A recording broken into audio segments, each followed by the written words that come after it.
Welcome back, folks. It's your boy Marv again, checking in with you guys again. I appreciate your patience. I've been extremely busy. It's been a while since I did the audio podcast, and I haven't really given you guys much as far as the video podcast, so I just want to sit down and catch up with you guys on some things that's been going on that I want to address, I want to discuss, because I feel like it's important to talk about. So let's go ahead and get straight to it. But before we get into that, let me talk about what happened over this past week or so. Well, a few weeks actually. So my birthday was last week. Happy belated birthday to me. My wife threw me a surprise party, but I never guessed that in any way, shape, or form. So I truly appreciate everyone who came out to that amazing time. So I love that. Then also, hold on, my camera's auto-focusing. Sorry about that. Camera was auto-focusing. All right. Also, my friend, he got married. One of my very best friends got married over the week, last Saturday as well. So not last Saturday, but the 21st. He got married July 21st. My birthday was July 20th. So that was a crazy weekend. Really loved that. Nothing but great vibes, positive energy, things of that nature. Also, let me just throw my logo in the back right here. Let me throw this up real quick.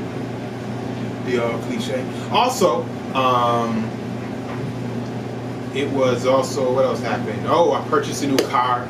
2 new cars, technically. My wife got a new truck. I got a new car.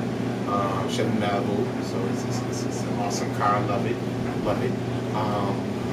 I made a decision going forward. I told you guys already I'm going to be getting into politics. I'm going to throw my hat in the ring.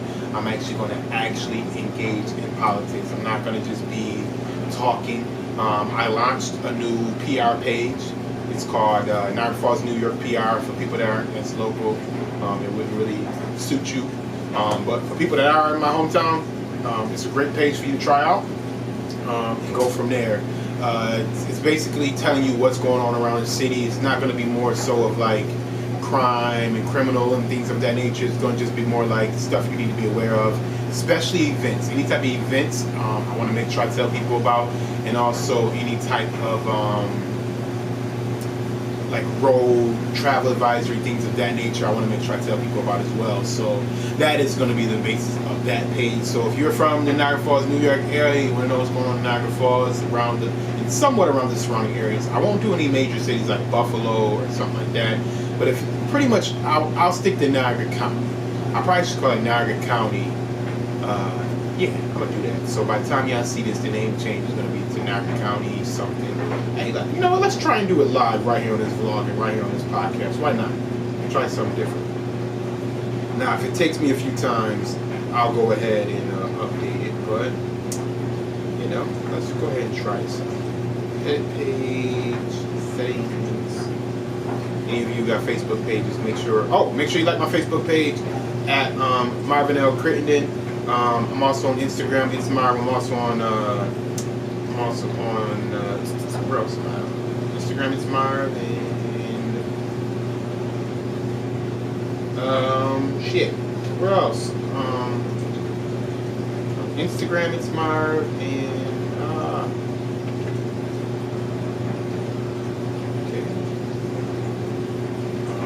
Instagram. It's Marv, and Twitter. What the hell? I'm sorry. I'm just really trying to think of his name. Let's see, Niagara County PR. Let's try that. Let's wait to see if they can use the name change first. Alright, perfect. So if they're going to let us do that, let's go ahead and change this username. So yeah, it's going to be Niagara County PR.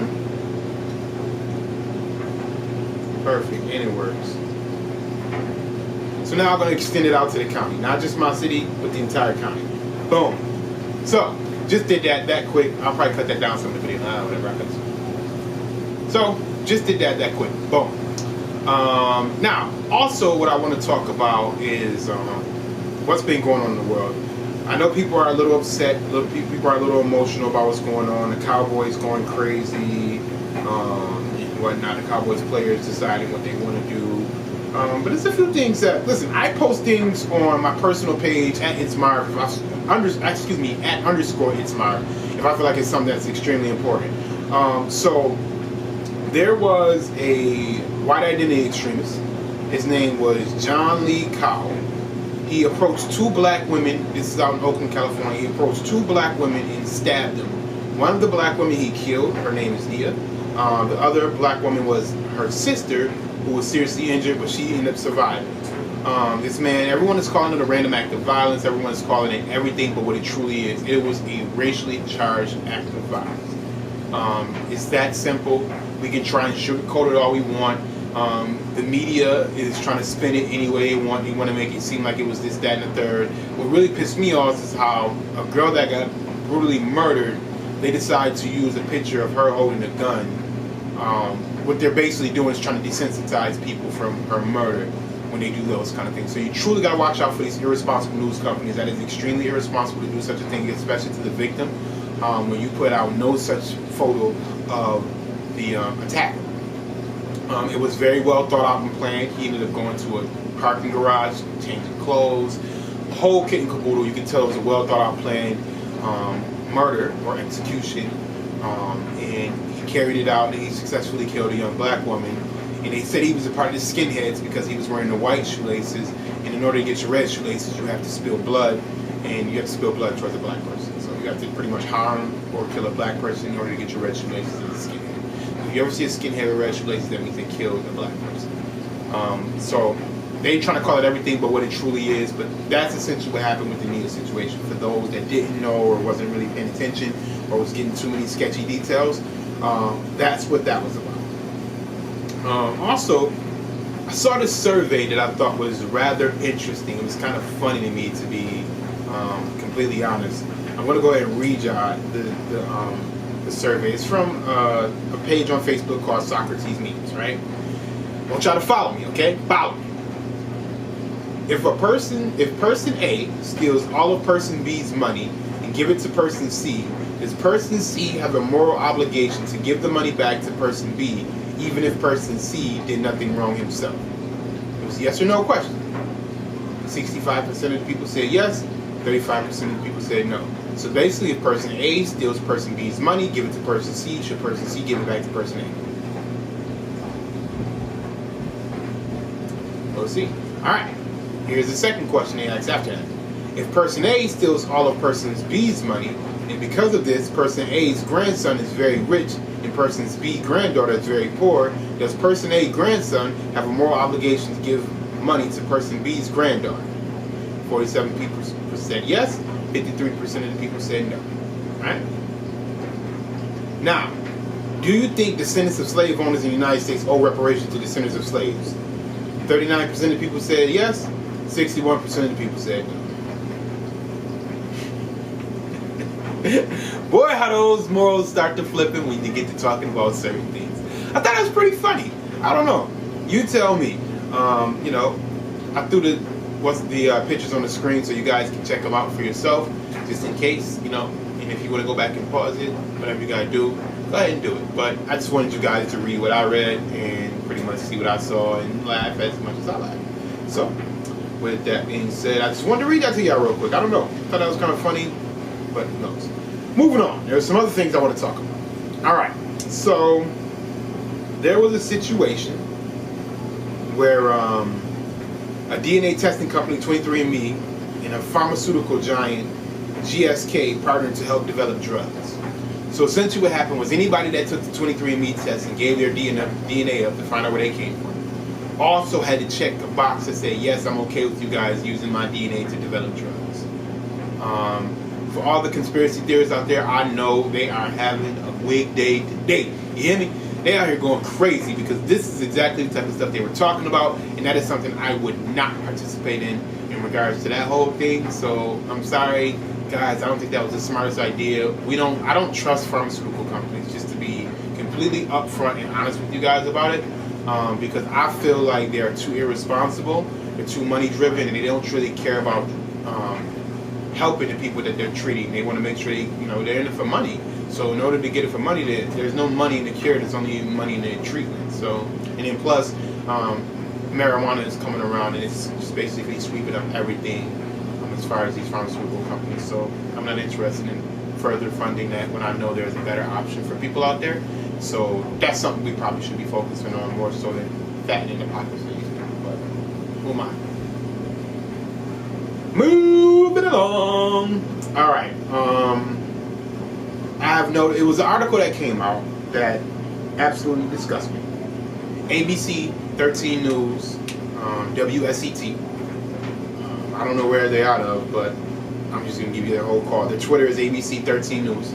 They really sickened me while they wrote this article. So they wrote in the headline, James Arbaugh from Stewart's Draft admitted he had sex with at least 21 boys between the ages of 5 and 17 while he was a missionary in Haiti. So on Marv's World Radio, if you guys aren't following that on Twitter, you should follow that as well because that's a nice little Twitter page. I redid it. So I said, so James raped at least 21 boys between the ages of 5 and 17 while in Haiti. ABC 13 News is a disgrace to media for using such soft language. Here's why there's such a disgrace in my eyes. Clearly that man has raped 21 children between the ages of 5 and 17 because not a single one of them were over the age of 18. And whenever you are on a missionary mission or whatever the case may be, you have to follow the laws in that country and you have to follow the laws in your home country. You can't just go doing what the hell you want. He raped 21 boys between the ages of 5 and 17. And the fact that ABC 13 did not report it as such tells me that they're perfectly okay and perfectly fine with what he did. I'm going to give them some complicity in, because if you're not writing the type of language that needs to be written when you're informing the people of this type of language, then I'm assuming you're complicit and you're okay with what they're doing. That's what we can draw the conclusion off based on what you wrote. So ABC News 13, terrible, terrible reporting, terrible, irresponsible reporting. You should be disgusted, and whoever that is that wrote that need to have a conversation, because that's not the way you write a headline. The headline is, he raped 21 boys between the ages of 5 and 17. Let's just stick to the facts. As simple as what happened. Now, more stuff that happened, speaking of rape. Mr. Brock Turner. Brock Turner, as we all know, is the dirtbag rapist from Stanford University, who found a girl unconscious and thought it was time to have a little fun and have sex with her, rape her while she was unconscious. So Los Angeles Times decided to say, Brock Turner, former Stanford swimmer, appeals his sexual assault conviction. I decided to rewrite, convicted rapist Brock Turner looks to get his sexual assault case overturned. Because he is a convicted rapist. And we must understand that's exactly what he is. He's a convicted rapist. Speaking again on this kind of stuff. Stellar Dental, this is in Buffalo News, Stellar Dental pays $150,000 to 3 women in a sexual harassment case.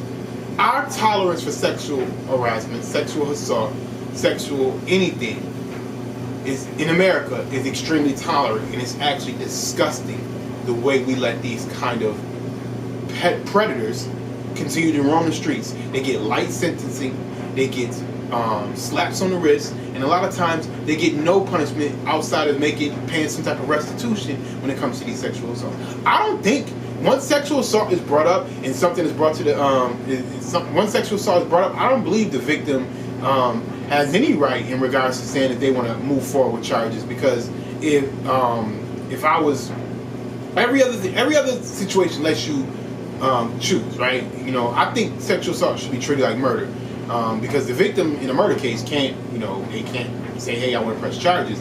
But in sexual assault cases, I understand you don't want to put some of these victims on the stage or whatever the case may be, which is perfectly fine. You don't have to do that. But what you could do is still get the details. Say, hey, you said you sexual assault or rape. We need you to write out a statement. Once you're done with your statement, we're going to go ahead and move forward with charges. We don't need you to come on stand or anything of that nature. We're going to move forward with charges going from there. Instead of letting these guys come out and just make a payment and call it a day, we need to start go ahead and doing some jail time in regards to sexual assault.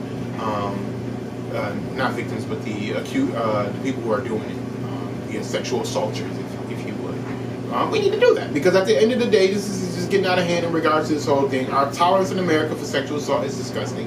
It actually repulses me. I do not understand why we have such tolerance for sexual assault when there's no need for people that commit sexual assault in society. They have no benefit to society in no way, shape, or form, so I don't understand why we have such tolerance. It's that simple. It really is. But yeah, moving on. I wanted to talk to you guys about a few things I got going on. Trap Nerd Podcast is doing phenomenal. Video is up. All the videos are up that were recorded, because initially we didn't record the videos. But all the videos are up. The latest episode is up as well, so make sure you go check it out. Make sure you catch up on all of that. As I said, with Marv's World, I've been extremely busy, but here we are. You know, you got a fresh episode here. And then also with when it comes to I Said It and I Meant It. When I Said It and I Meant It, those episodes will be out. We haven't recorded in 2 weeks straight because of some health issues. Badger's been dealing with migraine. I actually been dealing with a migraine, a little sickness as well. So that's something that we're taking care of, and we're going to get through that. And we'll be back next week with a fresh episode. But other than that, man, Operation Elevation, you know what that means. If you don't, go check out the Operation Elevation video on the YouTube page. Make sure on YouTube, give me a like, subscribe, comment, any thoughts, any topics you want me to discuss, anything you want me to cover for you. Make sure you send it to me. You can, comment on the videos. You can, whatever way you want to contact me on any social media platform, you can go ahead and do so. I will graciously appreciate it in regards to that. So thank you guys for checking me out. I thank you guys for listening. Thank you guys for watching. Whatever you're doing, I appreciate it either way. Thank you so much, and you guys have a great day, man. All right, peace.